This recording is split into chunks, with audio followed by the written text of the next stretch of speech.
contact center. Anyways, I ended up in the contact center again, and at some point in a few months, I was made to lead the email team of the contact center at the time. It was the largest team in the contact center. And so beyond responding to all the emails that we get.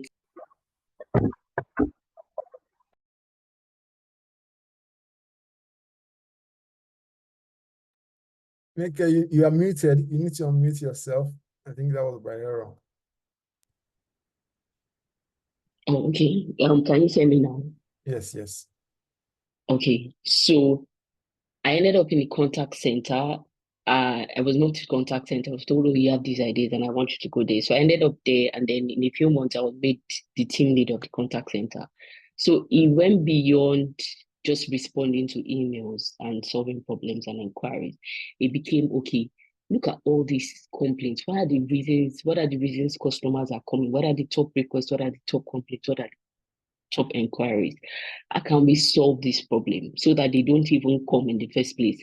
And so I decided to come, okay, so let's automate this thing that they're asking for. So projects came out, and then I was applying the knowledge I'd gained from my trainings. I was the project manager, I was the business analyst, I was doing all of these things because I needed to solve those problems and, redesigning processes and all of that. I was doing the work of a business analyst, but I didn't know right at the time. So, and I think that's something that comes with leadership. You do strategy, you do project management, you do all of that. So after doing that for a while, I knew that, okay, I felt like this contact center was more of a reactive thing, and there's still a limit to what you could do. And so I wanted to do something totally different. Along the line in my career, I'd met people maybe while being involved in projects, the head of application development, because of all these projects, I would go to our technology team to follow for my project. And then it became, okay, do you want to come to technology? Actually, somebody had told me that immediately I'd left customer service, and I was like, no, do you know you can become a business analyst? I was like, I didn't do tech. I can't. I thought it was that technical and I couldn't do. And so by like 8 years later, this was me again. And I thought, okay, I've done this project management thing. I'd even written my PMP exam after the Prince, so that, okay, let me go for IT project. Let me go there. And they were like, oh, there's no vacancy here. But I think, so the head of IT told me, I think you fit in as a business analyst if you join our solution architecture team. For me, I never thought about it. And then I was even given options, IT compliance, IT audit. So I spoke with the head of application development I'd met before and told him, oh, these are the options I'm being given. And I said, we'll go for the business analyst, you will do well. And so that was how I got into business analysis proper in tech. So consciously doing that. And this was about 2019, right? And so we're in 2025. So cut IT technology, but obviously when I look back at my experience as I like 2017, I'd been doing the work of a BA. And so when I joined the team, I really realized that I enjoyed doing it, solving problems, creating solutions and all of that. So yes, it was a field that I didn't think that I would excel in, but I enjoyed that field. And 2 years later, which was 2021, I moved to the UK. So by the time I was coming to the UK, I was clear, which is how I secured a job in the UK, right, as a BA. I was already clear that I wanted to work as a BA. I enjoyed it. I liked it. And so even while then I wrote my BCS Business Analytics exam certification. And I think one thing I've been deliberate about in all of my career was all the trainings and exams that I did were global. I didn't do any training that was specific to Nigeria because I just felt like I wanted something that was international that could fly anywhere. So before moving, I wrote that exam, the BCS Business Analysis Practice exam. I'd done my project management exam. I also wrote the Scrum Master exam at the time because if you're familiar with the tech world now, Scrum, all of these things, we all work together and we utilize it. So for me, that was like a preparation phase before coming to the UK. So I knew that coming into the UK, I'll work as a business analyst, and I wanted to work in tech. So that was my preparation phase. So when I moved into the UK, one of the things I was clear about, you hear different things from different people. Maybe you might need to start with customer service, you might need to start with a low-paying job. And I was like, you know what, no. With all of this experience that I had, I was really aiming high for a business analyst role. And so aside my preparation, my mindset was focused. Like, he couldn't even change my mind to say, oh, go and take a customer service job. No, I wasn't going to do that. So what I then did was networking, which is another critical thing. So I had a couple of friends who had moved to Canada, from Nigeria. It was the relocation era in tech. So I had a friend in tech and all of that. So I spoke with him and he said, oh, yeah, his sister is in the UK. His sister is a project manager. He could give me his sister's number and then she'll be able to put me through. So his sister, we spoke our UK life, and then she linked me up with a friend who was a BA because I didn't really want to work as a project manager, which I could have done. But like I was more interested in business analysis. So she shared her friend's contact with me. I spoke with her friend, gave me insights, materials, and all of that. While again, I spoke with one of my uncles. So for me, it was a combination of friends, family, and even using social media. So one of my uncles was like, oh, this your uncle is a B here. Talk to him. And so I also spoke with him, also shared materials. He helped review my CV. And one connection I made was when I wrote my BCS exam, then there was this man that then added me to a group on LinkedIn. The BCS exam is British Computer Society, right? So it's a UK based exam. So I reached out to him on LinkedIn. I said, oh, hi, Howard. I just moved to the UK and I don't know if he could mentor me because I saw that this man had 25 years experience as a BA. So I was blown away, like, wow, every other person has been there for 25 years experience. What a perfect mentor it would be. And then he said, you know what? I know somebody else who will do a better job, who does this thing as a coach and mentor. And then he referred me to another person who had 38 years experience as a BA on LinkedIn. And so I sent him a message. Of course, he was going to charge. So at this time, I was like, okay, this is what I do. We're going to go over your CV, LinkedIn, interview prep. I will help you navigate the job market, how to secure a high paying role. And I was like, okay, fine. I mean, I didn't believe in free things alone. I believe in investing in myself because I wanted it. So I paid the fees that I was asking for. And one of the first things we did was profile branding. So there's a UK way of writing CVs, which wasn't the way we were writing CVs back then in Nigeria. So highlighting your key achievements, what you've done, value. So we did that together, optimized my LinkedIn as well. So an extension of like a profile that recruiters could reach out to me even without me applying for jobs. So we did all of that. It guided me on the job boards, various job boards in the UK, where to put my CV, the likes of Reed, Indeed, Total Jobs, JobServe for people in, all of that. So we basically developed a strategy on how to navigate the job market. And so I think by the time my CV was out in like when we had done that in like 2 weeks, I started getting interviews. So prior to then, I was getting interviews once in a while, even though I wasn't actively looking because I was like, okay, I'd worked for almost 10 years. I wanted a career break. So I was taking about 3 months off. But people would still reach out once in a while. I had 1 or 2 interviews, but after this session with him, it became like I was getting calls or messages on LinkedIn to say, oh, we saw your CV either on one job board or something. Are you interested? And so I started getting that. And then, of course, I paid for his interview prep session as well, which was another thing that helped me.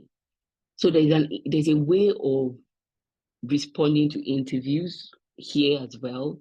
I don't know if you're familiar. There's something we call the STAR technique, which talks about the situation, the task, the action, the result, like what you did in a situation. So I also learned that and other interview preps on how to communicate my value to recruiters, even from the phone calls and all of that. And in less than 2 months, I had 2 offers. So I even became confused on which of the offers to go for. And then it also guided me on the world of contracting and permanent roles, earning high in the UK. So contractors definitely earn higher.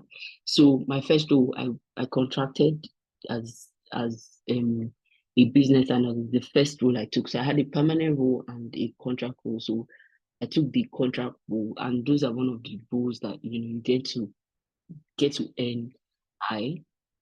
So after that, the contract lasted for I think about 5 months, and they were going to renew, but I didn't really find the role challenging aside some other things on how things were handled there. So again, I already had I think 3 other offers again because I knew my contract was ending. So per time I had multiple offers. So their offer to renew, I didn't take it. I went for another role, which was then an increase in pay at the time. So like a 25% increase in what I was earning at the time. So another contract role. And then I learned the act of negotiation from this my mentor. So when given an offer, a first offer, never accept your first offer, learn to negotiate. And also in my journey as an immigrant, I found out that some recruiters try to take advantage of me, like saying, oh, you don't have UK experience. Like a role says 500 per day as a contractor, and then they're saying you should take maybe like 350 or 300 because you don't have experience. I knew that no, that doesn't apply. Tech is tech everywhere. Whatever I was doing in Nigeria, I'm still doing here. And it took me a while to even realize how much impact I had made based on my experience. When recruiters called me then and they asked me, oh, tell us about your experience, and I'm telling them about projects, what I've done, the impact, it'd be like, wow, wow, wow. And in my head, I'm like, I didn't see it as a big deal until I started getting that feedback. So when I started getting that feedback, I knew that, Nike, do not downplay yourself. Do not downplay your experience, even though it was Nigeria. So again, I got that second job as well. I picked the one that I preferred at the time, increase in pay within 5 months, again, after my first job. And so after that contract as well, so there was the option of, okay, I then needed to make a decision on whether I wanted to go for a permanent job or a contract role, because of course, beyond earning as a contractor, earning high, there are all some other benefits that you do not have access to. So I knew that, okay, I wanted a bit of stability and I even wanted something different. So what I realized that the kind of project I was on, process related, I wanted something more challenging based on, of course, where I was coming from in IT in Nigeria and the kind of project I'd done, a mix of business analysis and solution architecture. So I went for a permanent role and I was deliberate. I wanted something related to product where we're building something new, just knowing that this was what I wanted and I wanted something outside financial services. So my first role was in consulting. The second one was in supply chain for one of the largest banks in the UK. So, I just knew that, okay, this is what I wanted. And then I went for it. And then a permanent role, technical BA role again, if you look at securing high paying roles as a BA, a technical business analyst will definitely earn more than a business analyst who is just doing general stuff. So I went for that particular role again, and also with all of my experience communicating that. Yeah, so I see a message from TechWay, yeah, that's noted. And so I went for that. And so that was how I was able to secure that job. So in the last 3 years plus that I've been in the UK, one thing that I've continuously done is to keep adding value to myself, learning. Of course, I've then gone on to write my CBAB exam, which is the IIB certification for business analysts, the highest exams, and that is recognized all over the world. So that's one thing that I've written ITIL exam. So it's not just even about packing certifications. It's also about improving yourself on the job. So within the last 3 years, I've continued to add value to myself, both learning, implementing what I've learned, taking certifications, and I've also then helped people to transition into tech. So even people that probably came as immigrants and weren't quite sure, and then talk about, okay, what it is I want to do a bit of strategy, skill assessment, and then help people through trainings, references, put them on live projects to eventually get into tech. So for anybody who is considering tech, honestly, the first thing that should be on your mind shouldn't be that, oh, it's a technical role. Just be open-minded. Like for me, I wished I'd even gone into business analysis earlier than I did when I was first student. So be open-minded about it. Technology is ever evolving. So even if you don't keep adding value to yourself, you might just be outdated. And so that is my story of how I got into the UK, secured a high-paying BA role, and I'm still in a BA role. Thank you for listening. I hope I've been able to share my story and someone here is inspired to go for that career goals or make that career transition if that's what you want to do.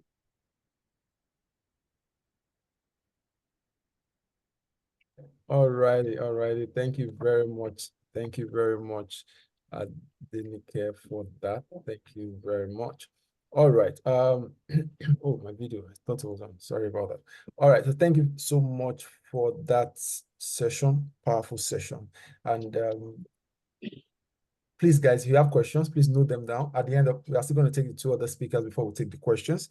But just a quick summary of some of the things that Anike mentioned. As you can tell, she basically focused on just telling her own stories, what she did, how she was able to get there. Just a few highlights. One of them is the fact that while trying to get a role, as a BA, despite the fact that she already had this skill before now, one of the things basically is the fact that you have to apply yourself wherever you are for you to identify the skills and the things that you currently have that you may not even know that you actually have, that you're able or you are capable of doing. That's one of the very first thing. And by the time you begin to look to apply for work, try to engage the STAR method, which is basically about assessing using the situation, the task, the action, and then of course your results, what you're able to do in a particular situation. All right, sorry, that was the guest timer. All right, so I'm already, she didn't finish her timer, so I'm muting into her time. All right, so the situation then, of course, basically the task that you carried out, what you actually did, the task that you were given actually, and then the action and the action point, the exact things that you did, the step-by-step process of what you did, and what was the result that you got. And that's the whole essence of all of this. That if you leverage that in answering interview questions, in responding to emails, you are basically communicating your expertise as much as possible. Then the other thing that she mentioned is that you need to add value to yourself. Don't think that what you already know is enough. You need to add extra value to yourself. And I will say this not just for roles in the UK. Please, while this is about how you can find and secure a high-profile job in the UK, these things are applicable anywhere, whether you're in Nigeria, whether you're in Canada, it's applicable anywhere. Add value to yourself. One other thing that she mentioned that most of us don't try to do is that she said she got a mentor. While she was good, she was getting trinkles of things here and there. But after sessions with someone who has been there, done that, then it became, she was getting multiple offers, multiple interviews. And that's something. Now, all of us may not do exactly the same things, but let's pick the things that work for us in some of these things and leverage them as well. And at the end of this meeting as well, we're also going to share, for example, I know that Nikki has an academy. So if you want to be part of our academy, you can go through us. Don't worry. We'll make sure that she doesn't charge you what she needs to charge other people, but really that's something. But really, I hope you also got more things. So if there's any other thing that you think that you learned from Nikki that I've not mentioned, feel free to put them in the chat and I'm going to mention them. All right, so that we don't waste more time, we'll move next to our next speaker. So like I said, if you have questions, please note them down. You can put them in the comment right now or ask when it's time for question and answer. By the way, we are recording this session, so it's going to be available on our YouTube page, so you can also binge watch it later as well. All right, and some of our speakers will be sharing their screen too, so that will also be helpful for you as well. All right, so Our next speaker today is I call her the powerful Doreen Ayodele. From hearing that, you know that some people just, once they take the mic like this, just leave them, you know. But she's not just all talk without substance. She's talk and substance, the mixture of the two of them together. And she has done it. She has practiced in multiple industry. Doreen is an accountant, yes. Or sorry, should I say is or was an accountant? Because I don't know how to describe it anymore now. But basically, it means that before now, Doreen had practiced in the accounting sector, had built even products in the accounting field, product that helps people to manage their tax online. You know, that I found that amazing, really. So she's a digital transformation enthusiast, by the way, and then she has over 10 years of experience as a chartered accountant and a chartered tax practitioner. She holds a master's degree in digital business management, and she's always passionate about financial transformation projects.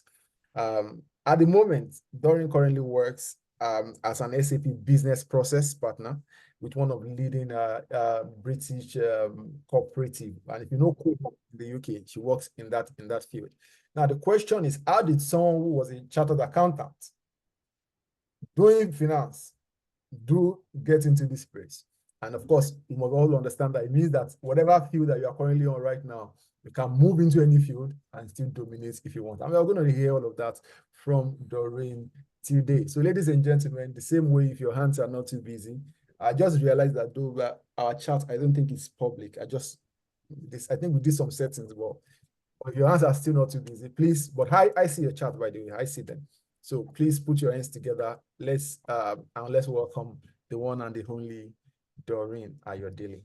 Good to have you, Doreen. Yeah, good morning, everyone. I think it's still morning. Thank you so much, Techway, for having us here. Nike, your story was amazing. Your life experience it was interesting to listen to it.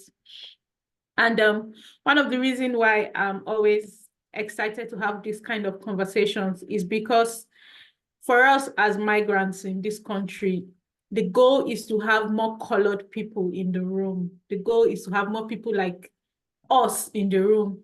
The goal is not for us to migrate and then work minimum wage, and very few people are sitting in rooms that decisions are being made. So I'm always excited for opportunities like this, just to help us break through what it feels like a stronghold. And that stronghold leads me to my first point that I would like to talk about today. So mindsets. So I came into this country in 2022 as a student. I was coming from my master's degree. And before I came into this country, like Mr. Legend had said, I'd worked as a chartered accountant. This year, I'm supposed to become a fellow, an ICANN fellow. But I've transitioned and all my friends are asking me what's going on. So before then, in my 20s, I qualified as a chartered accountant, and I was so passionate about it. I got a job in consulting. It was really interesting. At some point, I was working as the research assistant to the former accountant general of the Federation and former FRS chairman. Like, I used to go for conferences. There was a time I went for World Congress of Accountants in Rome. I was not married, I was single. I was enjoying consulting. So I liked accounting. So my passion for accounting made me say, okay, I realized that a lot of SMEs are beginning to erupt in Nigeria, and they do not know how to keep their records. They do not know how to file their taxes. So I decided to start a financial consulting business with my friends. So we started a financial consulting business. But what I did not know was it was actually leading me to tech. So when we started the business, our goal was to target small businesses on social media. But if you want to target small businesses on social media, it means that you would need to, what do you call it? You need to have social media presence, have a website, just be so available. And that was it for me. I do not really like depending on people. So that's because I like getting things done. I went to learn how to design a website myself. I learned graphics design. I started creating online courses. I just learned a lot of tech things while I still had my 9 to 5, and I was working as an accountant in oil and gas. So move back, fast forward to 2022, we were going to relocate. And before then, I had written a book on business, a business and finance book, and I was getting speaking engagements. I was just, but I didn't even realize that these skills I had was tech. I just thought, okay, everybody knows how to design graphics. That was what I had in my head. Everybody should know how to do a website. I didn't consider it as tech. I just felt, okay, that's just normal. So when it was time for me to do my master's, at that point, I knew I did not want to do a master's in accounting. I knew I had worked in this sector at that time, for about 8 years, and I was tired of it. Coming to the UK was an opportunity for me to start again. So I felt like I wanted to start again. And it's interesting because I'm a multi-potentialite. I do so many things. So I teach children Bible, I write children's books, I do so many things. So when I wanted to come for my master's, at that point, I felt like, okay, do I want to come for early years? Do I want to do a master's in early years or finance? But I knew I don't want to do finance. So I was having a conversation with my husband, and my husband was like, you're not a school teacher. Why do you think you are techie? You should consider something tech related. And I was like, okay. And the agent was like, there's a master's degree in digital business management. You should do it, since you know business, you coach business owners, you know tech. So it's a blend. So one thing I did was coming to the UK and paying for that master's school fees. I told myself I must milk out the school fees I paid. So before I left Nigeria, I slept on my university's website. What does this course have? What do they have to offer? What are the courses? What added benefits can I get from it? And one of the things I discovered was that SAP was my course was an affiliate of SAP. I don't know if you know SAP. If you know Workday or Oracle, then SAP is one. It's just like it's an ERP platform. So I studied it. I was always on the website. When they opened a learning platform, because after we had paid our fees, I went into the platform. I saw that the set before me had a webinar with SAP. I watched the webinar. I saw that they usually select people that they train free of charge and they pay for their certification. I told myself, you are coming into this country, you must be strategic and intentional, and they must choose you. So whatever it takes, whatever it will take, and mind you, I'm married. I came married with 2 children. But I told myself, if they are looking for the best students in the class to choose for this SAP certification, they must take me. Also, one of the mindsets I came with was, I felt like, because of the experience I've had, I think I can get a good job. I believed I could get a good job. And my mindset was just, I believed so much that I could get a high-paying job, I could get a high-profile job. So I started my master's degree. I was always sitting in front. Like, people, there are some people that they say they jackpot, and then there are some people that came for masters.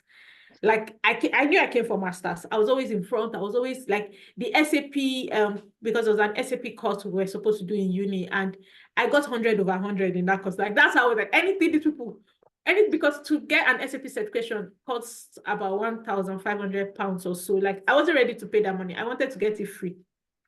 And I wanted to be trained by SAP themselves. So I was always serious. I got, like, fast forward, they needed to select people for the SAP certification. Before the time for the selection, I had sent the SAP people came for a webinar. Immediately after the webinar, I sent them an email that I'm interested. Before the time for selection, I sent them a reminder that I know it's usually around May. So what's going on? Like, they were like, it's not time. In 2 weeks' time, we'll reach out to you. Long story short, we do the interview, and I was selected. There were only 2 people from my class that was selected. We got trained. We got trained for about a month, and then we wrote the certification, and I passed the certification. Now, we all know that we are in the UK and we need to pay bills. At that point, I was converting Naira to pounds was no longer funny. When it was 1,000 to £1, we could say, okay, if I convert 10,000 Naira, I'll get £10, and that sounded reasonable. But the moment it started becoming high and high, I started thinking, should I go and get a job? Do I need to get another job? Do I need to get a job that will just pay bills for now? Brethren, I applied for, there was no job I did not apply for. I said, okay, let me even, while I'm even doing all these certifications, when I'm doing all these things, let me apply for customer care. I didn't get. Cleaner, I didn't get. Warehouse, I didn't get. Whatever, I didn't get. All kinds of jobs. Like my husband even had to tell me, you're the only person that I know that will apply for a warehouse job and will not get the warehouse job. I applied for all, not because I was still doing the certifications. I was doing a lot of certifications at that time. I was doing trainings. So much was going on, but I wasn't getting it. So at some point, I just told myself, this is a sign from God. So when I wasn't getting these jobs, the Holy Spirit, I'm Christian, so the Holy Spirit told me, volunteer in church. And he told me, till you get your this was how I had it, till you get your digital transformation job, keep volunteering in church. So I noticed that they needed to do some graphic things in church. And so I started volunteering. I was helping out. There was someone else doing it. Before the person even does it, I would do it. I'll send it. Like I was just so enthusiastic about working, because obviously I wasn't doing anything. And the only thing I was doing was I was going through trainings, and I was reading and studying, watching a lot of YouTube videos, getting I had a personal tutor, an SAP tutor. I also had a business analyst tutor. Like I needed to get better. So one thing that this experience taught me was the place for niching down. So most times, a lot of people just feel, okay, I have this friend that is a business analyst. I have this friend that's a project manager in tech. I have this friend that is a web developer, whatever tech skill. But you would still need to niche down. And in niching down, I believe that it's important to niche down based on your past experiences. What SAP did for me was, because I have finance experience, and SAP is an ERP platform, and ERP is an enterprise resource platform. Most of the aspects of businesses that SAP does is finance, admin, sales and distribution, but it's mostly finance. So the story, my life trajectory just gelled. But what I found most times is people feel like this person is earning 500 pounds per day doing business analysis, and you might not have interest in it. You might not even really know it. So you just feel, I need to copy that person. So we are doing copy and paste transition to tech. But what I think is needed is look at your past experiences in Nigeria. Do not throw it away, because it's very, very useful. Your experiences in Nigeria, how can I leverage it, and how can I harness it and harmonize it into what I want to become? And also, it's really, really important to niche down. Nike talked about it. Nike said a general business analyst earns lower than a technical business analyst. In other words, what I'm trying to say is, if you specialize in one domain, especially as business analyst, you tend to stand out compared to somebody that is just a generalist. It's like medical doctors, a pediatrician and just a GP, or a gynecologist and just a general practitioner. So that's how it works. So it's important to niche down. Niching down helps you. It's like you're targeting, you want to shoot somewhere and you're targeting, and this is it. And you're meeting the pain point of the organization. So I said I volunteered. Nikki, I talked about CV. I think it's really, really, really important that we draft our CV according to the UK standard. I would suggest you use resumeworded.com if you do not have a coach, or if you really like, if you're pressed with money and you don't have a coach, you could consider using resumeworded.com. It really helped me at that time.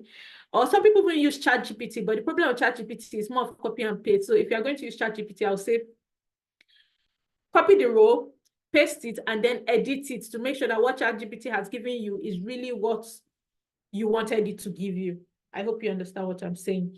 Then one thing I cannot overemphasize is optimize your LinkedIn profile. So let me gist you guys. I wanted to share my screen and show you my interview tracker. So at the point when Please feel free to do that if you want, please. You can share okay. this, you can, please. Yeah. At the point when I was applying for jobs, yes, I found it. I had an interview tracker because I was desperate. I had been in this country and I'd never worked, and I wanted money, and I was tired of converting naira to pounds. So can you see my screen? So I'll go on LinkedIn, I'll go on whatever job board. On the tracker, I have the role title, the contract type. So is it a full-time or a contract role? The agency. So if it's a contract role, it means like it might be for an agency. Then the end client, some contractors hire for end clients. Then the recruiter's email. On some job sites, you would see the recruiter's emails. Then their phone number. Some people keep their phone numbers. What do? I will email them. I have a cover letter, a very sweet cover letter that I will email them. Hello, my name is Doreen. I have over 10 years of experience, blah, blah, blah, blah, blah. I will email them. I see that you're recruiting a business analyst that has so and so skills, Like, I'll package myself and I'll send them the mail. After emailing them, I'll attempt to call them. Some of them might not pick. Some of them will pick. And it's at that point I'll know, okay, this role has been taken or this role is still available. But at least they know my name. They've heard my name. And then I have a column for feedback, unfortunate email. That one is part of the game. Then I have job reference. The reason I added job reference here was because there were times that recruiters will call, and when they call, so before then I was doing 10 to 15 per week. At some point I started doing 10 per day. I wasn't even putting everything here, but I was just going all the way. Like, this thing, at some point I stopped tracking it. But the reason I had a reference tracker was because when a recruiter calls me, I'll just copy the tracker, because you've applied for so many roles, you don't even know what role they're calling you for. I'll just copy the reference and paste it on my email, and I'll say, please give me a minute. I paste it on my email. The job comes up, okay, and I know the organization. Okay, this is the organization. Then I know the CV I have used. I know what I've said. Then I get myself together and I talk to them. So that was it. So I think you should optimize LinkedIn, because all the interviews I got, I did not apply for them. It was, first of all, optimizing LinkedIn means you've put, I don't know how professionals call it, but what is on my CV is what is on LinkedIn. On my bio, I have SAP business analyst, chartered accountant. So I have everything that I know I want them to get. So when they are searching, they reach out to me. It's funny because I have a role now, and in my current role, 1 month into the role, a permanent position comes up, and my line manager is like, I think you are the person for this job. I think you are the one that can do it. And then she's like, apply. When you apply, I'm going to coach you. And I'm like, okay. And I applied, and they called me for the interview. The interview is on the 5th. Here is the funniest part. I went for my daughter's football match on Thursday. And while I was there, a recruiter calls me and he says, I have a role for you, ERP business analyst. Can you do it? I say, yes, why not? I can do it. And he goes, how much is your day rate? I tell him my day rate. And then he says, okay, we can. So that means you want something higher. I said, yes. So here am I. I have a job. My job wants to give me another job. Somebody else is calling me for another job. So the mindset, whoever is telling you that there are no jobs is lying to you. It's just a mindset. Let me even crack you up. I woke up this morning. I live in Manchester. We went out to Smithfield Market. And while we're there, we met Nigerians. You know how we share box of chicken, box of this. And we met a guy, and then we shared, I think, box of plantain or something. And then when I wanted to transfer the money to his account, I saw that he was a tech guy. And I was like, oh, you're into tech? And he was like, yeah, this is, and my husband was like, she's a tech sis. She's an SAP analyst. And he was like, oh, wow, that's nice.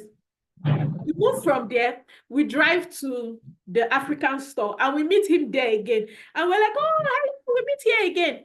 And he collects, before we left the Smithfield Market, he collected my husband's number. He said, if something comes up, you let him know. But I just thought, okay, this is like normal gist. We get to the African store, and we buy what we want to buy. We get into the car because I'm rushing for this session. And he calls my husband. He was like, bro, have you guys left? I need to talk to your wife. And we go to meet him, and he's like, what's your day rate, please? I have a job I want you to do for just 1 week or so, but it could extend beyond 1 week. This is that. I'm into this, EPS, blah, blah, blah. And it's still related to finance. It's still analysis. It's still process maps that I do every day. So what am I trying to say? Mindset. We need to have the right mindset. Yeah, Nike had talked about having personal development. It cannot be overemphasized. I have a mentor. I told you I had SAP mentor, and I also have a general business analyst mentor, business process mentor that helps me understand the UK world, and I also have someone that helps me to understand SAP world. So we might need to consider investing in personal development. Will it be easy? No, but at the end of the day, as a Christian, I believe that's a season of taking roots downward in order for us to bear fruits upward, for us to be able to get that goal. Because we are migrants, we don't really know what happens in this country. We don't really know their ways of working. For example, I was shocked when I went to work and my boss was like, let's go for lunch. And we're going for lunch. And I said, get your wallet, let's go for lunch. In Nigeria, when my boss says, let's go for lunch, it means Oga wants to declare for us. Do you understand? So understanding the ways of working, that's just on a lighter note. Understanding the ways of working is really, really important. Then I cannot emphasize the place of trusting God. I believe in the God factor in everything. So our trust in God, our prayers, our faith, having faith is really, really important. And in conclusion, what I would say is, now who give up, lose. If you give up, you will lose. If you give up, you lose. In February, I had 2 final stage interviews. I was so sure I'd gotten the job. They showed, like, you know, when you go for interview and they're showing you round, like that means you've gotten the job. You meet HR and HR is negotiating salary with you. Like I'd resumed in my mind. And then they sent me an email and say, oh no, it's not you, it's us. In my mind, I'm saying, what one is it's not you? Like, you guys, why are you doing this to me? But at the end of the day, at that point, to be honest, I almost gave up. If I say I did not give up, I'm lying. I almost gave up. I felt like, maybe these people, they are just whining us. This is not for us. But I kept pushing.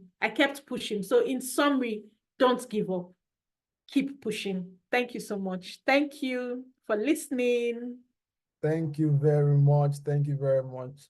Please, if you don't mind, please help me put your hands together for the one, the only Doreen. Thank you so much, Doreen, for that powerful session. And amazing things as well. I know if you also have questions for Doreen, please, you can put in the chat, or please hold on till question time when you can ask it in the chat as well. All right, but quick one, just a quick roundup of our summary of some of the things from Doreen for those that missed it. I think one of the most important things that Doreen focused on was our mindset. You need to have it in your mind, believe it in your mind that it is possible for you to actually find and secure high-profile roles, and you don't have to focus on any other kind of roles. It's possible for you to find it. Second thing is that even though Doreen says you volunteer in church, so for some people, they are here, they're like, okay, I'm a Muslim, where should I volunteer? I volunteer in mosque. But now that's just on the lighter note. Now, the important thing, I think the important that you need to get there is volunteer. Volunteer, there's something that it does to your psyche. You're not doing anything with your time, or you have as much time. Even sometimes you are doing something with your time, but you see have other time you can do something else. Volunteer. It does something to you.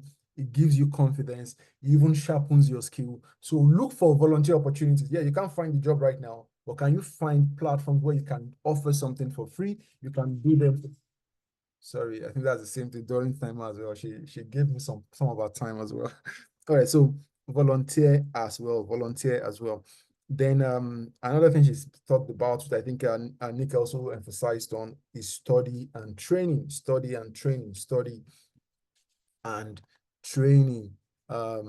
which is amazing. Thank you so much for sharing that with us, Doreen. Then the other thing she mentioned is that you need to try as much as possible to niche down as much as possible.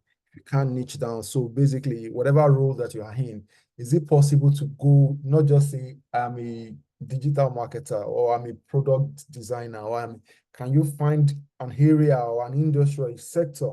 Now, it has its advantages and disadvantages, by the way. It means that your opportunities may be limited. However, it means that if there are specific opportunities in that particular niche, then you are going to likely be one of those people that they are going to reach out to or call. Apart from that, she also said the tool that you can use is resumeworded.com. Please, resumeworded.com. That's a tool that you can use. Another thing is that you need to optimize your LinkedIn. I wanted to ask a question about that. How do we do it? Well, I think in the question segment, maybe she and who will respond to that.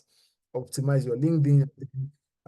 Then the other part thing to mention is that there are jobs. Don't think that there are no jobs. There are jobs. And then he said, invest in your personal development. And the last one that I love because, you know, every time you come on Twitter or social media, you see people say, unfortunately, I think they say this way, unfortunately won't kill me, meaning that unfortunately wants to kill them in the sense that they've received too many unfortunately can't have you too many messages that they can't go on. So she now said, if you give up, you lose. And that's the mindset. Regardless of how many unfortunately you get, as a matter of fact, prepare your mind to get tens and hundreds, if possible, of unfortunately until you get welcome to the team. You know, and I think that's just a bit of summary of all the things I was able to note down. I hope you're able to get other things. If there are anything that you get, please feel free to also share as well in the comment section. So she's going to be taking questions together when we have the Q&A session after our third speaker.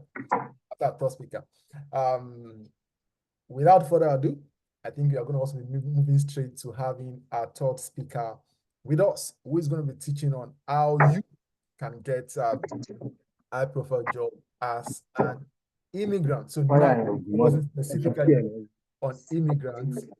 1 second, please. I'm hearing some. Please, can you mute yourself? Trying to mute already. All right. Please, can you mute yourself? All right. So focus specifically on how you can get high profile job as an immigrant. And who is our speaker today is my guy. He's an award-winning disruptor. He likes that word. So anywhere you see him, you can call him Mr. Disruptor. So he's an award-winning disruptor at the intersection of education and technology. And he holds a master's degree in public and international affairs from one school in Lagos. That is not big. I just wanted to hear, don't mind me. Anyway, so he also has a certification from Harvard and product management certificate from Product School USA.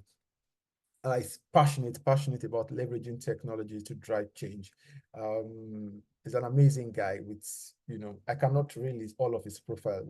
That will take the whole session, so there's no point. So ladies and gentlemen, please put your hands together for the one, the only, the amazing, the intelligent, the handsome, there's a word I'm looking for. I like to use in describing it. I can't find that one right now, so time. Please put your hands together for the one, the only, Isaac Oladipupo. Good to have you, sir. Thank you very much. Guys, Gabriel is trying to make up for an offense that he has committed, which I will reveal, which I'll start by revealing actually.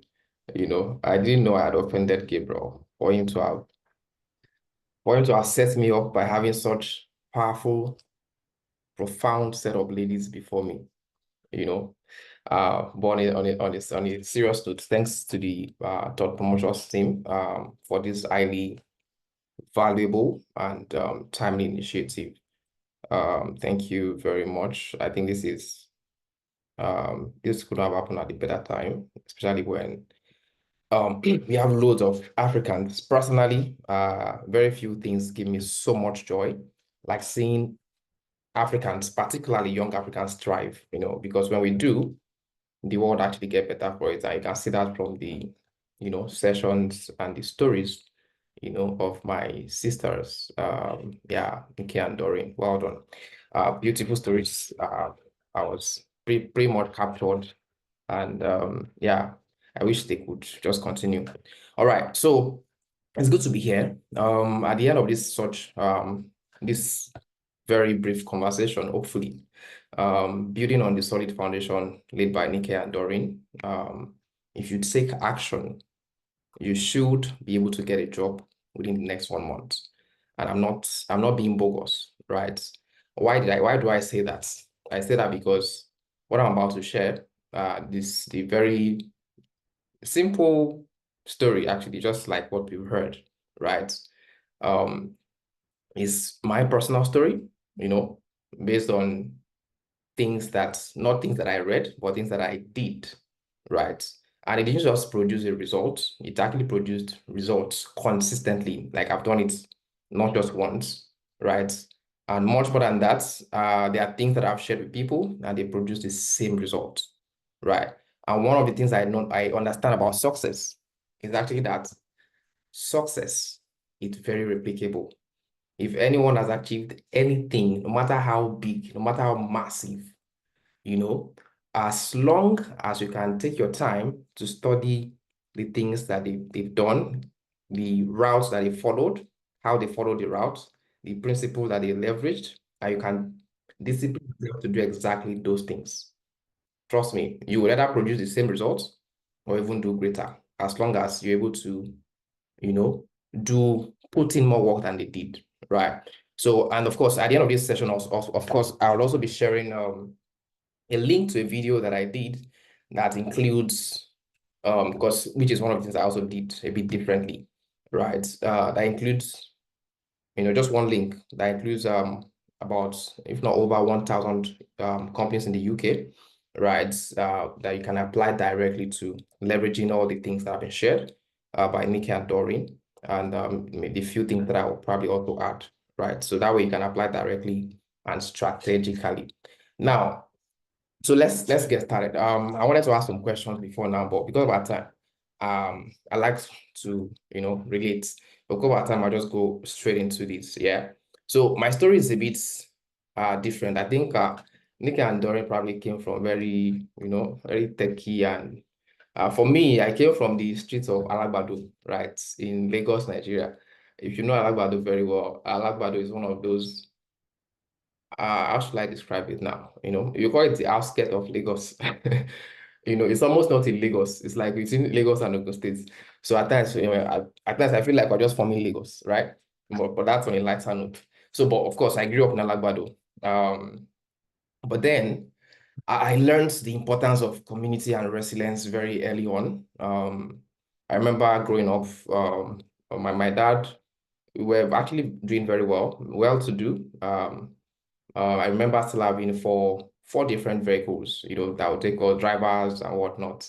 And then my family, and something happened to my dad's job all of a sudden. He lost his job at I think the company still exists, probably Nigerites, a major construction firm, and then all of a sudden, I saw my family sold cars one after the other. First one gone, second, third, fourth, right? Long story short, it was almost like, when something huge happens to you and you just more or less give up on life, I felt like that was what happened, and then my mom had to take on the responsibilities, the roles, and she did it amazingly well, right?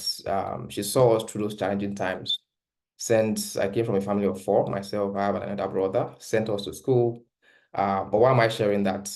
That spirit of determination stayed with me as I pursued my education and career, eventually leading me to doing some of the many things that I've been privileged to do, right? So, but when I think back at times, I also realized that, yeah, certain things happened, fortunately for me, in terms of the kind of books that I was exposed to at a young age in my formative years, and for clarity as well. I had that vision very, very early. Right. So the first thing I would say, I'll just be sharing, I think about 6 or 7 things, right? But it will be a lot more or less like sharing my story through them, right? So the first thing I would say is to know what you want and where you're going, right? And this actually is beyond just getting a job. Like, where is your life leading? Where do you see yourself in 10 years? Where do you see yourself in 15 years? Right? Those who plan long term actually achieve far, far much more than those who plan short term. So where are you going? Where is life leading? What do you want to achieve with your life? That's the first thing, right? And I should also add that, of course, Gabriel has mentioned that if you can take notes, I think that would be very beneficial, not just in this session, but I think that journaling is one of the few things that I've actually changed the game for me personally, right? So the first thing is that clarity. Clarity is the first step to achieving this goal. Of course, we'll get into the nitty-gritty, right? So, but for me, I had this vision, which is one of the reasons why I'm also in the UK, by the way. I'm not, except there's a drastic change, I'm not one of those people that would, well, let's leave that aside. I think that's like, but my point is, know where you're headed, right? Know where you're going, because this will determine a lot of things that you say yes to and a lot of things that you say no to. I think it was Nikki that was sharing that she had to say no, to certain opportunities. Because essentially in life, right? Sorry, okay. In life, right? there are many opportunities that will come your way that when an average person sees them, they see them as opportunities. But guess what? They're actually, at best, distractions in disguise, right? But how do you know which opportunity, which distraction is disguising as opportunities? By knowing exactly where you're going. So where do you see yourself career-wise in 10 years? It will determine the kind of job you say yes to and the kind of training that you're giving yourself right now. So for me, it started with that vision. So define your career goals clearly, write the type of job you want, the companies you're interested in. If you're interested in Google, write it down. Trust me, these things are very possible. If you want to work for Google, it is not impossible. There is actually nothing called impossible. And this is not a aspire to perspire session. It is facts. There are certain things that you need to do. And like I said, after this session, I'll be sharing a link to the video. That video has a list of 1,000 companies here in the UK. It also has a link to a sample CV, right, which I'll also get to very shortly. Yeah. So this will guide your efforts and keep you focused. Clarity, very, very important. Second point is that talent is never enough. It's just not enough. It's just never enough. Now, it's very easy to come here and say and tell you the things you should do. Of course, that's a very easy thing to do. As there are very basic things that everybody will tell you. Update your LinkedIn profile, update your CV, and network very well and whatnot. But without this foundation, right, whatever you're building on it, which is the optimization of your CV and whatnot, of course, all of us know here that the foundation ultimately determines the strength of the building, right? So, sorry? Hello? Okay. Sorry, please go ahead. I'm on them. Okay. So yeah, talent is never enough, especially in the tech industry. Continuous learning is critical. I'm happy that one of our speakers had mentioned that earlier, and why? It's very, very simple. When it comes to getting a job, whether in the UK or anywhere else, particularly in the UK, actually, right? They want to see that the reason why they're actually hiring you is because they have a problem they want to solve, right? So it's not because you've come to the UK and because you're there, you have to get a job. No. In fact, one of the things that can stand you out is the fact that you not only have those skills, but you can communicate them in a compelling manner. So for me, one of the first things I did when it was set that I was going to, leave the country, leave Nigeria, was I started, before I even left, right? I remember putting together some funds to actually do a product management course, and again, I would refer back again to Nike's statement, I went for the best, I went for the product management course with a school, an institution called Product School in the USA, right? I think it's currently the most expensive, right? At that time, it was £1,000. Now I think it's over 2,000 pounds, right? But I did that because I knew where I was going, which was why I started with know exactly where you are headed. When you know where you are headed, you can plan yourself in advance. You know exactly the kind of certification you want to do and why you want to do it. And that would also determine the kind of dedication that you put into it. So when everybody is there, they just want to get a certificate. You know that you don't only want the certificates, you want to have the skills, because talent is never enough. It is skills that bring success. Why? Very simple. Everybody born of a woman is talented, but the people that become the stars, that go to the world stage, are those who have taken their time to, day by day, on a daily basis, develop those talents into super skills, right? And that's what will give you, because even when we talk about getting a job, it doesn't end there really. When you've gotten that job, you need the confidence, to be able to excel in that role. Because when that one is not there, it also limits your chances. It limits how you can say no to, for instance, a recruiter and say, no, I don't want 80,000 pounds. I want 95,000 pounds, right? So very, very important. Sharpen your skills. And how do you do this? Use platforms. I mean, there are loads of platforms out there: Coursera, Udemy, LinkedIn Learning, to take relevant courses. Aim to earn the certifications that are in demand in your field. If you have to starve yourself to get those certifications, do it. Why? It's an investment. It's an investment. When you do it once, you know, when I did that certification, even I didn't know how powerful or how it would define my career, right? But when I got into the UK, I was shocked, right? I got 3 offers. Actually, I actually got 3 offers within 3 weeks. It was in less than a month. You know, I remember I was staying with a friend then, you know, and it was shocking to me. It was the first time I saw that kind of offer, you know, and yeah, you know, we'll probably get there, right? So the second thing again is, if you can put that in the chat, please. First one is clarity, know exactly what you want and where you're going. Second is continuously upgrade your skills. Why? Because your talent is never enough. It's just never enough, right? So I committed to upgrading my skills by taking those courses.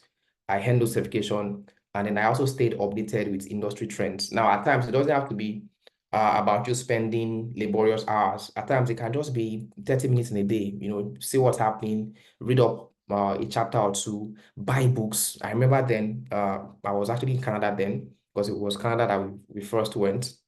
And when I realized that, okay, yeah, was the area I was going in, I ordered books on Amazon. I remember ordering 4 books in one area, right? And I started consuming them, you know. So, and of course, the third thing I want to talk about really is networking and mentorship. And that's about building meaningful relationships.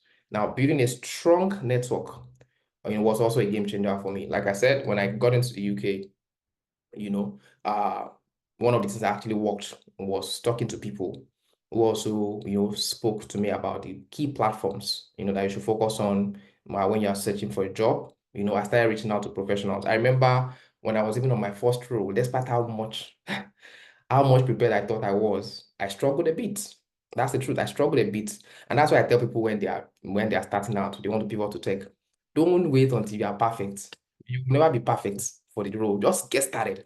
On the job, you know, if at times it is those challenges on the job that sharpens those skills the most, because they gave you a task and you're looking for, oh God, and you have a deadline. Like, man, I have to deliver this thing in 2 days and I don't even know what to do. You will find a way out.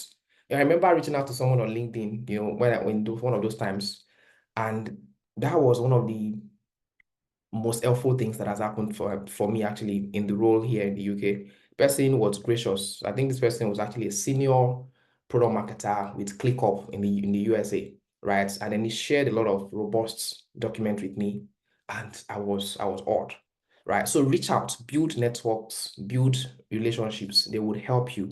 You know, I started reaching out to professionals on LinkedIn. I attended some webinars. You know, networking opened doors that I never knew existed and provided me with those valuable insights and even opportunities, right? So leverage LinkedIn, professional networks to connect with industry leaders, join relevant groups if you have them as well, and participate in discussions. If you join a group, you know, let your voice be heard. Don't just stay silent, and seek mentors if you can find them who can provide guidance and all of that. The fourth thing, because of our time, is, and this is very, very vital, treat yourself as a brand. In fact, let me say that again. You are a brand, so treat yourself as such. Whether you realize it or not, whether you know it or not, you are a brand. You. I wish we were in an auditorium right now. You know, I would have said you should say it after me, that I am a brand. But please, if you can say it wherever you are, please say I am a brand. If you can type it in the chat, say I am a brand, and I will treat myself as such. Whether you realize it or not, you're actually a brand, you know? And it was one of the things I learned quite early. In fact, it took a while before I learned it. But something happened to me, you know. I think I started treating myself as a brand accidentally. And I saw some of the results. And since then, I've never stopped, right? So I learned to see myself as a brand. And this simply involves building a strong online presence, you know, particularly on LinkedIn, because this has to do with job search, right? And showcasing your results, showcasing your achievements, not because you want to be proud, right? But because of this. See, the only person that judges you based on your heart, you have a good heart, I know, right? But the only person that judges you based on what's on your heart is actually God. Men judge by what they see. Now, ignore that to your own detriment, but that's the reality of life, you know. So, but when you realize this, you realize that, yeah, you have to tell your own stories. which leads me to my next point actually. But before then, see yourself as a brand. Make sure your profile is well represented across platforms. And one of the things I did, and it's not even difficult. I made sure my profile highlighted my skills, my experience, and the value that I bring to the table. If you go to my LinkedIn profile, you should be able to see, if I go to your LinkedIn profile, I should be able to see exactly why I need you on my team. And these things are very easy to do. We have loads of tools today.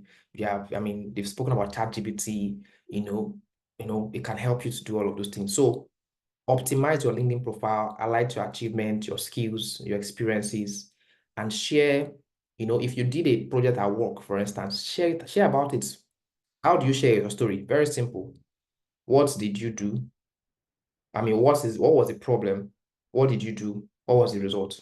Just share that in a story as if you're talking to a friend. That's storytelling in its simplest form, right? So the next point, we go our time, leverage your unique story. Now, see, storytelling, in my own opinion, is one of the most underrated business skills in our world today.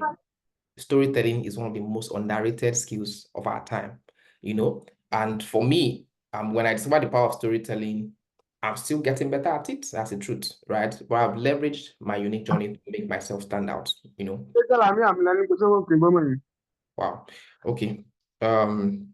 So please ignore that, guys. Ignore that. So storytelling. Tell your stories. Of course, this is attached to our earlier point, which is treat yourself as a brand, right? One of the things that makes you stand out as a brand, as a personal brand, is to tell your unique stories. By sharing your experiences, even including your challenges, your failures, you draw the right audience to yourself and you're able to connect with people on a deeper level.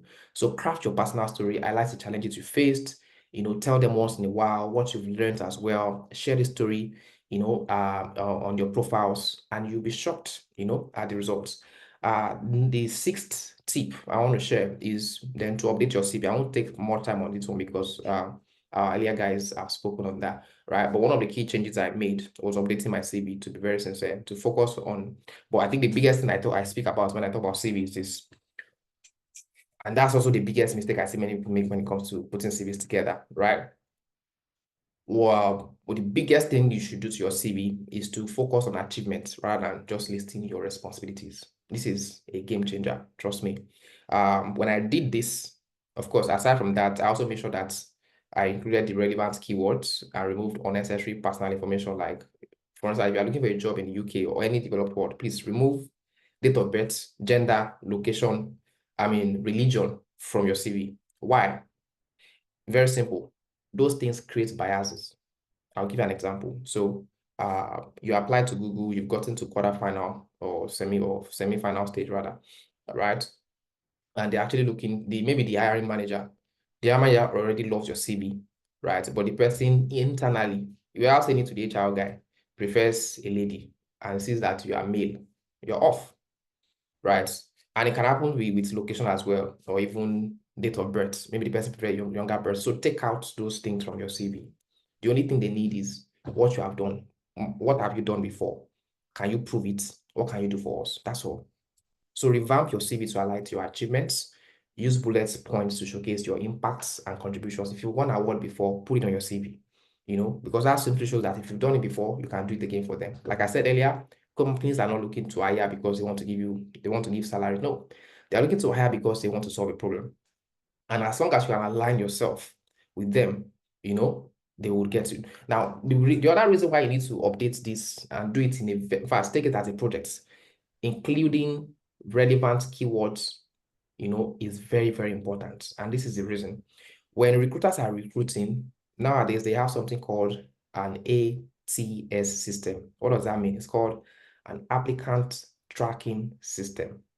Now, what does that do? Because we live in the age of AI right now. Everybody's trying to leverage technology to make their job faster, save time, and blah, blah, blah, right, and whatnot. So one of the things recruiters do, hiring managers, is they use a system called ATS to actually sieve out CVs, unnecessary CVs. So, and what ATS does is it looks for the keywords that are related to that role, right? Which is also why you need to know where you're going and tailor yourself, your CV, your profile to that, right? So when your CV goes through that system, it basically trashes out the CVs that don't have some particular keywords. And that's why you want to ensure both your CV and your LinkedIn profile are keyword rich, targeted to the exact role that you're looking for. And again, remove personal information that's not relevant to your job.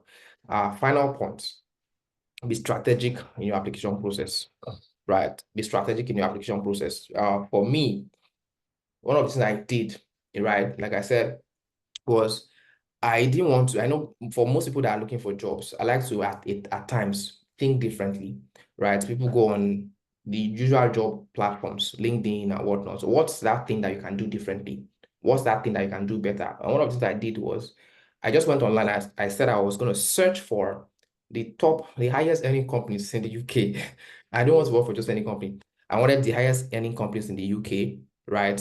And I wanted to dive in, go for them straight up, right? So in that search, but that's where I got the link I'm going to share with us. I saw some links of some companies, like 1,000 biggest companies in the UK. And guess what I did? I took my LinkedIn profile after I haven't updated it, and then I started targeting each of those companies one by one, and that's why I said be strategic in your application process. How badly do you want this?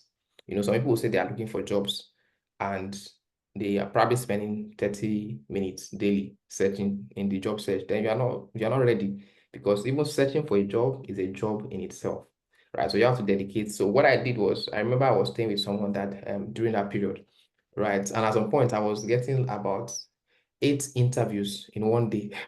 It was quite crazy, right? It was like a project. So approach your job search strategically, and this, for me, this involved, I was thoroughly researching the companies that I was interested in. I was understanding their values and their culture, right? And I was tailoring my applications accordingly. And I'm happy one of our speakers also mentioned that, the best way to fail with job application is to send one CV to multiple applications. And the easiest way to succeed is to tailor your CV and your application to each job role. Why? Because there's a reason, again, why they put out that role, and the HR person will be appraised, based on how much they are able to narrow down to get the exact person that they are looking for. So if you're not that, so if your profile is not tailored towards that exact role, using the keywords, using the words, you're not likely to get a chance, right? So research each company thoroughly before you even apply, right? And ensure that you understand their mission, their values, their projects, and how your skills align to those things, right? And like I was saying, so once I had those lists, I started applying to them one after the other. Of course, some of them didn't have opening at that period, just few of them, but most of them did. And a lot of them had opening related to my area. So what did I do? I simply aligned my CV, my profile with it.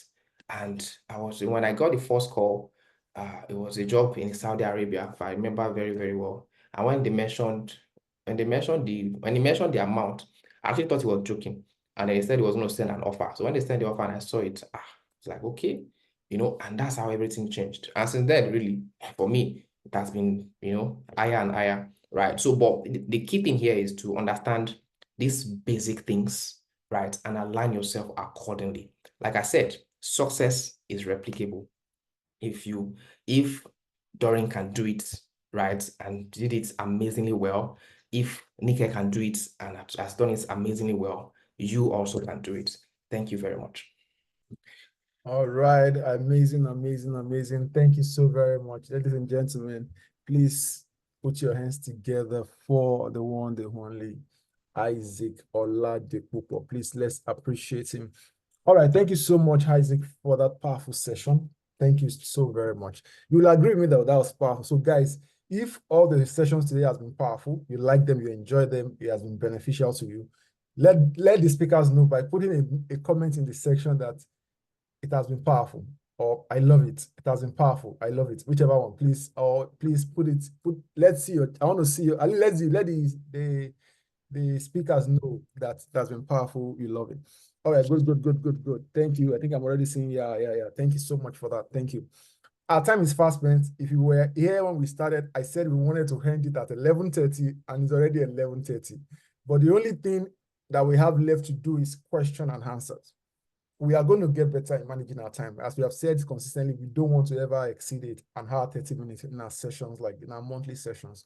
It's deliberate, but please bear with us. We are going to get better in the next one. All right, so question time. If you have questions, please put them in. It's time to now put them in the comment. Thank you so much, Gail. I've seen all of the powerful. It's now time to ask questions. So if you have questions, put them in the comment section. But while they are doing that, I know one person already did, but before then, there's one other question I think I got somewhere, which was about, okay, now, quickly, this is important, guys. Before we have our speakers share with us, we're going to be sharing our community link, our WhatsApp community link here, and our email community link as well, where you can join. There are things, products or things that our speakers have done. Like, for example, our last speaker mentioned a video.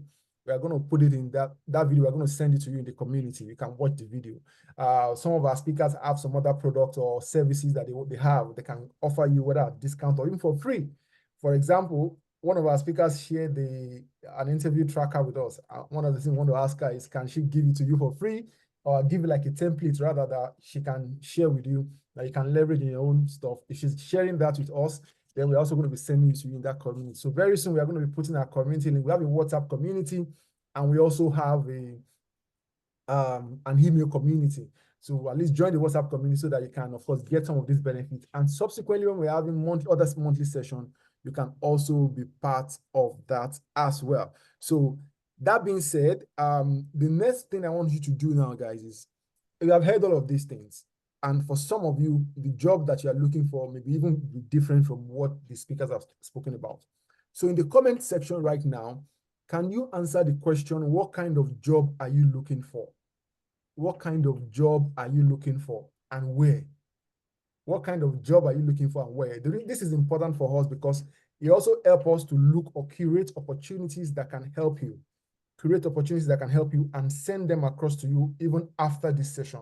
Because we don't want you to just stop here. We want to take your feedback from here, what you believe that you need, go out of our own way to look for opportunities and send them across to you. So what kind of opportunities are you looking for and where are you looking for them? Like, is it what country, what industry and country? Put them in the comment and then we will see how we can support as well. All right, while that is going on and the questions are also coming as well, the first question I want to ask is to, where did I put this now? Yeah, to Nike first. She spoke, one of the things she spoke about was masters doing no, was it Nike? No, I don't think it was Nike. I think it was for Doreen when she was speaking about, Doreen, when she was speaking about one of the things you had to do was doing a master's program. So my question is, for those who don't have money for masters, what do they do? What should I do if I don't have money for master? That's the first question. And secondly, is about the interview tracker, if I get the name correctly. Is it possible for you to share it with our people so that we can share with them for them? Or like a template, it may not be exactly what you're, maybe like a template. Is that possible? And for this is to Nike, and Doreen can also have a go at it. How do you optimize your LinkedIn? So let's quickly take that before we have the other questions. I think we have one or two other questions for Isaac as well. All right. Okay. So for me, the master's was a thing I had always wanted to do. Like, it's like my PhD. I know I'm going to do PhD one day, someday. So I've always wanted to do the master's. So that was the only reason. It wasn't because I wanted to transition to tech. It was just that, okay, so now that you want to do your master's, what course? However, the funny thing about this country is that nobody asks you what grade did you graduate with. Like, I feel like the master's did not really make so much difference. Most times is what can you do? Isaac talked about it. Skills, getting those skill sets. Some people swear by YouTube. Some people feel like I can go on YouTube. I have the time. I can go on YouTube. I can watch a lot of videos. If it has worked for some people, that's fine. For someone that says, okay, I don't have the money. But once you have clarified what you want to do, I feel like I know that you need to get mentorship and personal development. You need to get those certifications. You need to get mentored. It's the fastest way, because they said experience is the best teacher, but that's no wisdom. Other people's experience is the best teacher. So because they've gone through that road, they've known the struggles they've gone through, and they've been able to travail and come out of it, they would show you the way faster. So being able to get a coach, Nika is here and she's doing amazing things. So I think if you want to go in the line of cybersecurity, business analysis, and all those things, Nika might be the one you could reach out to and say, okay, how do I do this? How do I go about it? Someone in the chat box says compliance manager. The first thing coming to my head is, have you done AML certifications? Have you done those certifications? Have you done those trainings? Because what I found in this country is, what can you do? What skills do you have? Then for the tracker, yes, I'm happy to share the tracker. Why not? The goal is for us, is economic development for our country. Because at the end of the day, by the time all of us in this room, we get those high paying roles, a percentage of our income will still go back to Nigeria, will still be spent in Nigeria. And having people of the same color in the room with us making these decisions is for our children, it's transgenerational. So yes, I'm happy to share it. Then there was one more question. I must have missed it.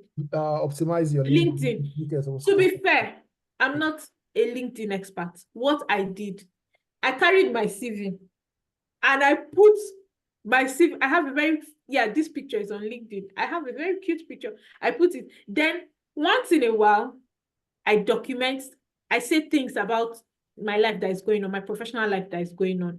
Once in a while, I had said I would get serious with LinkedIn. I'll keep posting from my uni, I'll transition, but I didn't do that, to be fair. But I post things from work, days I go to work, go into the office, I post it. I just try to remain relevant and in people's faces. But it's what's on my CV that is on my LinkedIn. That's okay. Thank you very much for that. it. All right. So Nikki, are you able to help take that question out? You spoke at length about the need for them to optimize their LinkedIn, get a mentor, paying, and then the start method. So can you please expatiate at least in just a minute? How can we actively optimize our LinkedIn for effective job search or job application? Okay, for LinkedIn optimization, what you find out is a lot of people just put in their current company, their job title, without necessarily showcasing their work. So LinkedIn optimization, LinkedIn has various sections. Your profile section, your bio, your pictures, your experience, your skills, projects, awards, are all those fields completed? And when you're even talking about your experience, are you just writing responsibilities there or your key achievements? So that way, LinkedIn even shows you, oh, you've completed like 6% of your profile, 70%, things like that. So like Doreen said, she put her CV, your LinkedIn can even take more things than your CV. There's this rule about CVs, which a lot of people may find controversial. Your CV shouldn't be more than 2 pages and all of that. Or when you are doing a CV, you get to tailor it to a specific job, but your LinkedIn can accommodate more. And so that is what is expected. Like for me, your LinkedIn is like, this profile is out there. People can look at it and even reach out to you. Like I said, my LinkedIn is that place that I just see email messages saying that, are you interested in this role? I don't have to do anything about it. So that's LinkedIn optimization. And if there's anyone looking, if you really don't know how to go about it, we offer that service as well. So we do CV, LinkedIn optimization, archives training. So you can also reach out to us via Ibica Academia. We'll help you out. Okay. Thank you very much for that, Nike, for that. So as well, guys, if you're in, like I mentioned, please, I've put a link to our community, our WhatsApp community in the chat. Please join that right now, so that when the opportunities that are available, we can share them across to you, as well as anything from our speakers as well. Like Nike, for example, our training program, if it's something that you are able to take part of, we'll see what we can have with that and how that can also help you as well. Let's do that. So I think while Isaac was speaking, someone asked a question about location. It says that when you say remove location, does that include total removal, or you can impute country at least? I think that was a question for Isaac. So I think that's that about that. And I think the other question really is about when you say that looking for a job in itself is a job. How would you, if for someone who is looking for a job right now, an high-profile job, what would you say is the when they wake up every day, is that thing that they should do every day, and how should they go about it, especially in this day and age where there is a lot of distraction, and being productive is a lot of work in itself. So those two questions, Isaac.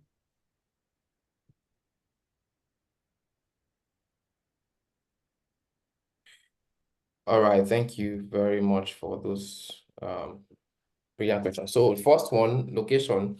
So when I said location, of course, I mean, so I've seen the CV where people put their address, right? So I say Abule Egba, Lagos, you don't need about that. I think as best, you may just want to put in the UK, we call it, if you're in the UK, it depends on where you are, really. In Nigeria, that might not really work or operate, because essentially most Nigerian companies are looking for people who are close to the office to save costs and whatnot. But here, essentially, except if you're living in London, you can put London, United Kingdom, that's fine, right? But you don't want to go, especially if you're looking for a job that will be very flexible, right? In a job where they won't be requiring you to come to the office every time, right? You want to just blank out your exact location, except you are asked. Of course, if you are asked, there are situations where you'll be asked, and the company is very particular about having people close to the office, then of course you can declare because it's required. But essentially, as you send your CVs out, make them location agnostic as much as possible. Why? To simply increase your chances. You want to get into the pool before you start revealing all those things. I mean, with that, at least you would have scored a lot of points that would give you leverage, as opposed to them using your location as a basis to take you out of the pool, if that makes sense. Yeah. The second question, which is looking for a job is a job. Yeah, very, very simple. So what I mean there is, when you're searching, because usually for most people that are searching for a job, it's really a very serious search, right? You want to make it goal-based, or should I say project-based? What do I mean by that? If you're on a project, how do you treat it? You treat it like a project. You focus on it until you achieve the desired results. So what do I mean? So there will always be the difference between two candidates. One is looking for a job, right? And is committing 30 minutes a day to do the job search. You might still get a job, but it might just take a longer time. And then the second candidate is committing like 3 hours. Now, what will you be doing on a daily basis? Very simple. I think that what you'll be doing on a daily basis will be based on based on your goal and based on the timeline you're giving yourself, how many applications are you sending out on a daily basis? I'll give myself as an example. So because I was a little bit focused on getting a job very fast, when I was searching, then, I actually gave myself the task of sending out at least 50 applications daily, right? Yes, 50 applications daily. How do you do this? See, and that's why the fundamental thing you have to do is get your CV and your LinkedIn optimized as much as possible, right? You don't need stories. You don't need plenty stories. Like, what they need is, what have you done before, and how does that align to this role? If you can define that, you'll be at top, the pool. When they see the CV, like, this guy is my guy. Everybody wants, someone that will come on the job and just start getting things done. So when your CV is tailored towards that, you increase your chances. And I'm happy. I don't know. I think it was Doreen that mentioned that when she optimized her CV, the rate at which people got to her increased. And that's exactly how it worked for me as well. So once I did that optimization, I was shocked that I was getting a lot more, invites for interviews. And in no time, I got offers. And I had to choose. I had to even decline offers. There was an offer I was going to resume in London. It was physical. I was going to be going to work, and I didn't like it, but I liked the pay. And then when I got another offer, this one had a very much higher pay, and I didn't have to go to work. So I just had to apologize to them. The manager was very angry. I mean, not angry, was not happy rather. But I had to do what I had to do. So my point is, treat it as a job. Almost like you would treat a full-time job. And that also depends on how bad do you want this, how much do you want this, what's the timeline that you have to get a job. So if the timeline is very tight, you want to increase the stake, meaning how many applications are you sending out on a daily basis, and how optimized are your CV. So you want to have an optimized CV optimize LinkedIn, and you want to be sending out as many as possible applications daily. With that, you increase your chances in a short while. Mr. Legend, can I share an experience with regards to that location? Please, So while I was looking for a job, I don't know why I put where I stay in Manchester on LinkedIn. I think I was still in Nigeria when I did it. I don't know. And then a recruiter reached out to me and I wanted the job. It was something I could do. It was even SAP. And while he was talking to me on the phone, he was like, you live in XYZ. That's about 2 hours to where the job is. That means you cannot commute. In my mind, I'm saying, me hustler, I can't commute. I can't do it. Exactly. Immediately, I dropped that call. I ran back to LinkedIn. I removed it. No. So it's really, Yeah. So when you removed it, what did you replace it with? I just put Manchester because I want somewhere in Manchester. I don't want to go outside Manchester. I put the exact city where, like, what? Why did I? Yeah, remove the exact city. So the thing is, they want to take Panadol on your case, like, on your yeah. behalf. I'm like, I can come to the place. Is it you're coming? It's me that will come there now. Am I not Nigerian? Yeah, Nick wanted to add something to that, if I'm correct. Okay, generally, I just advise put like United Kingdom if you're in the UK.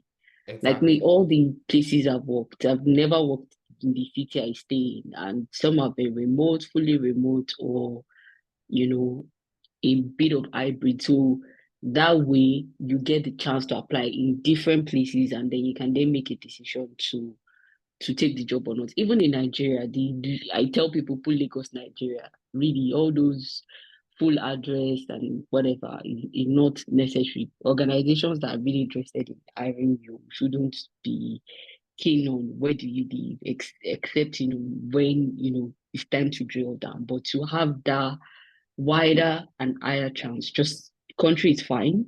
Then maybe if you're in Nigeria, you can put the state, of course. Most people will apply for a job within the state they're living in. So that should work. All right. Thank you very much. Thank you very much for that. So I think a question that just sprang up from that is that, so for those that are applying, are we, even of course, let's say they put the UK or they're in Canada, just put Canada. How do they navigate the situation where some of the roles require them to come physically, and then their commute time from where they are to where that work is a lot? Or in the case where maybe their preference would actually be like to even get a job in that area, in that locality, how do you think they can navigate that easily or successfully? So I'll say I think it's preference. Like I know people in Canada who work outside their province. That's what I'm saying. Especially tech jobs. If you're in tech, nobody really needs you to live close by. I've worked in a place where we had people in India, Poland, United Kingdom, all of that. So for me, there are times I need to go into the office, and that requires that I travel, like going to London. It's not every day. So these are some things you can negotiate after you get your offer. How often should I be in the office? Some people are okay with you being in the office once or twice a month. And so if you then need to travel, like me, there was a time that maybe once or twice a month I go into the office. And it's not a problem for me. I really don't need to stay close by. If you really want the role, and then there are some roles that that no, this is a deal breaker, somewhere that is 6 hours a week, they want you to come in every week, blah, blah, blah. Then that's when you know that this one, you can't kill yourself, except you then say, oh, do I want to relocate to that city because of the job? Is it what is? So that's where your decision comes in. So some of these things, negotiate how often you want to come into the office. They're negotiating doesn't mean that they're going to take the offer away. Have those discussions, and even places that they like people that they've even said, oh, we need you to come in 3 times or 2 times. You see them that even when they start, their managers are understanding, and then it becomes okay, you can come in once or twice a month, things like that. So just have those conversations and see how that pans out. All right.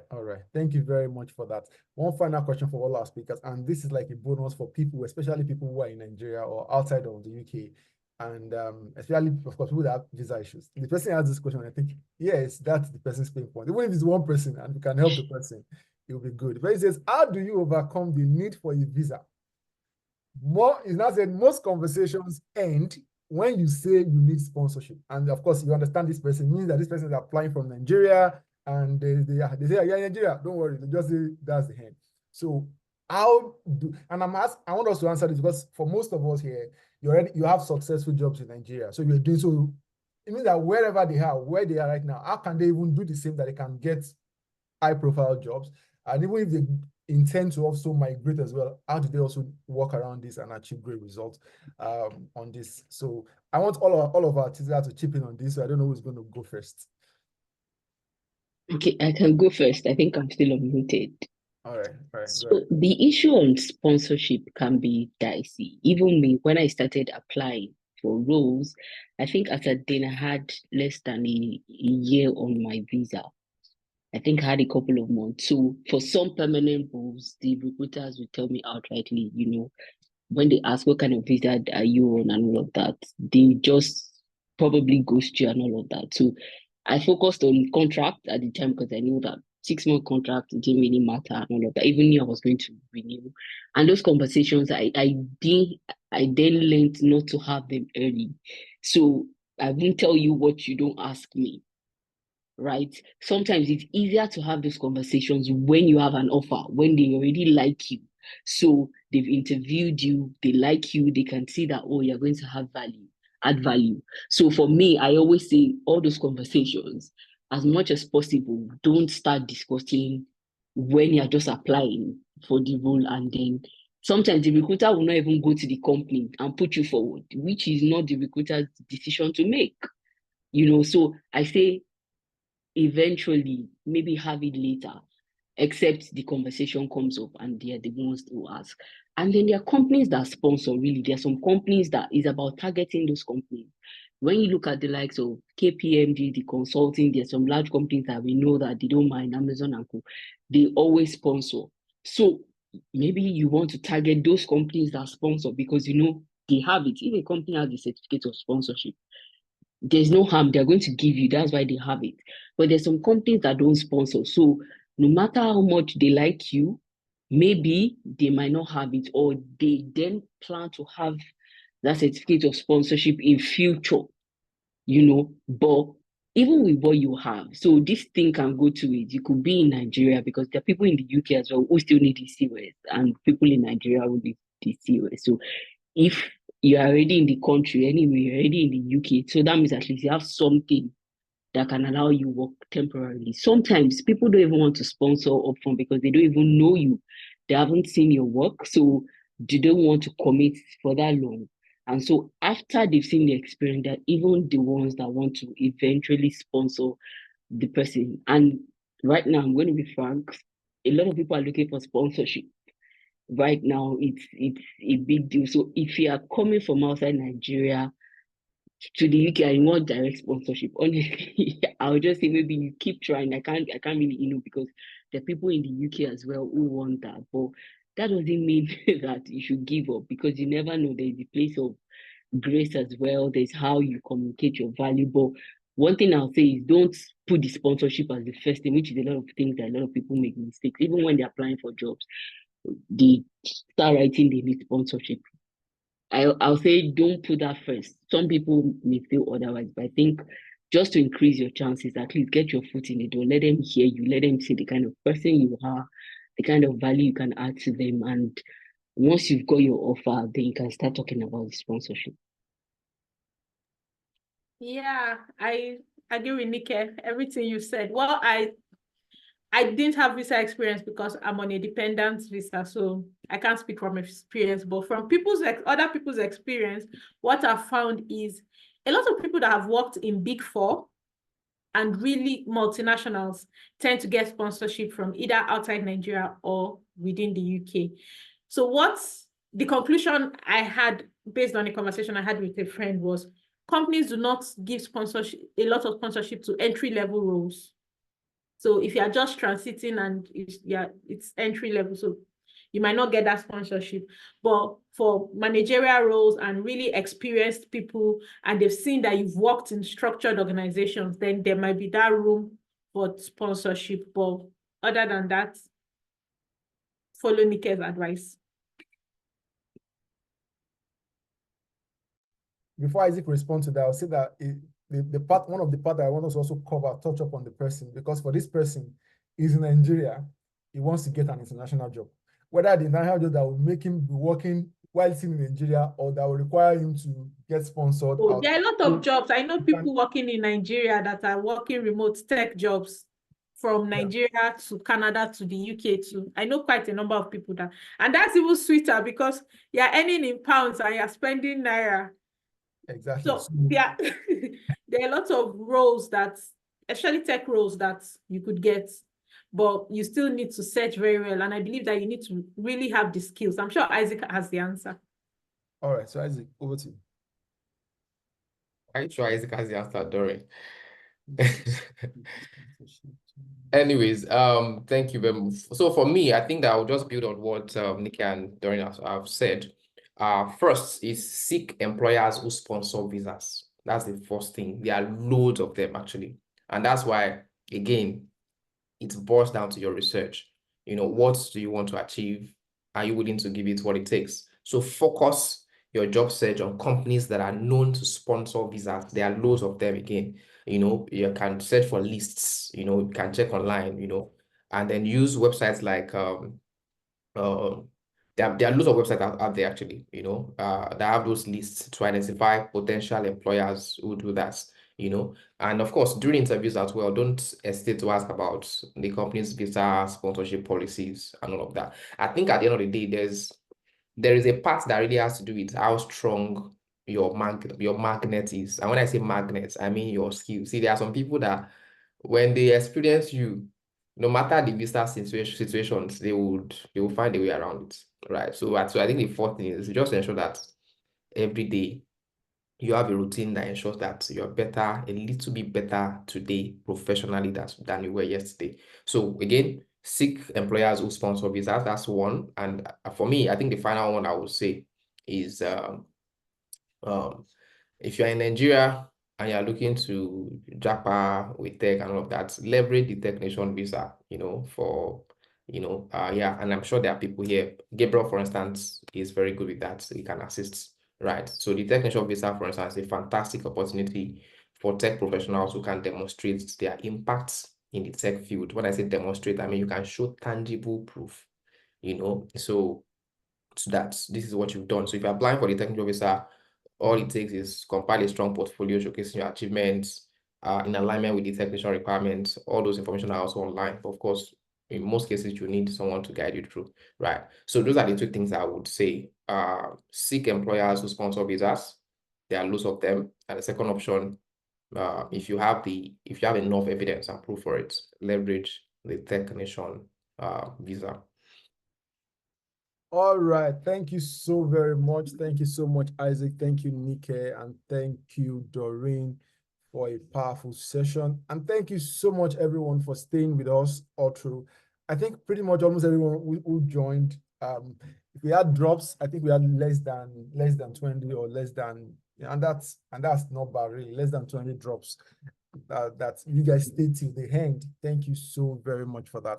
Again, I've put in the comment our community, WhatsApp community you can join. We are going to share Isaac's video and every other resource material from our speakers there with you as well. And other opportunities we will share as we go along.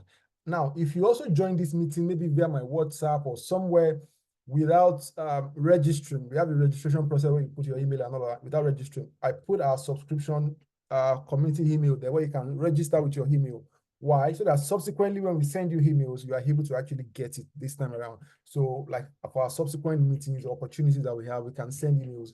And apart from that, every week, I started like a community where every week I share a weekly inspiration letter or like to you that can guide you, inspire you to take action, to do things. And also under those weekly writing, there's opportunities as well. And of course, invitation to subsequent events that can help you as much as possible. So please, you want to do well to join that newsletter community. That you can see there's a Substack platform where you can just join. And you can join our WhatsApp community as well. So the two links are in the chat. And of course, if you have questions in the community, you can reach out in the community as well to ask it.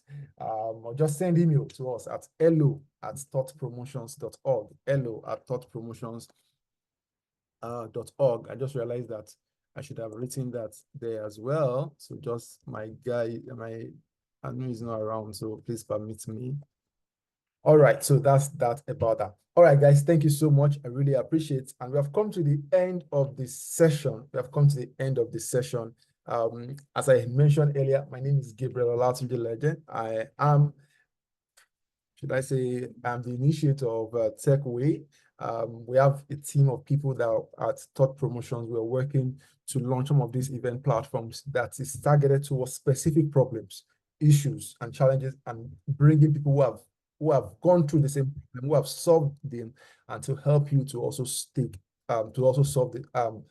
the same problem in your own life, And for TechWay is simply an inspirational meeting for aspiring tech entrants, newbies in tech, and migrants as well, who basically want to shine in their field and to become global, should I call it now? What do you call people that's not immigrant now?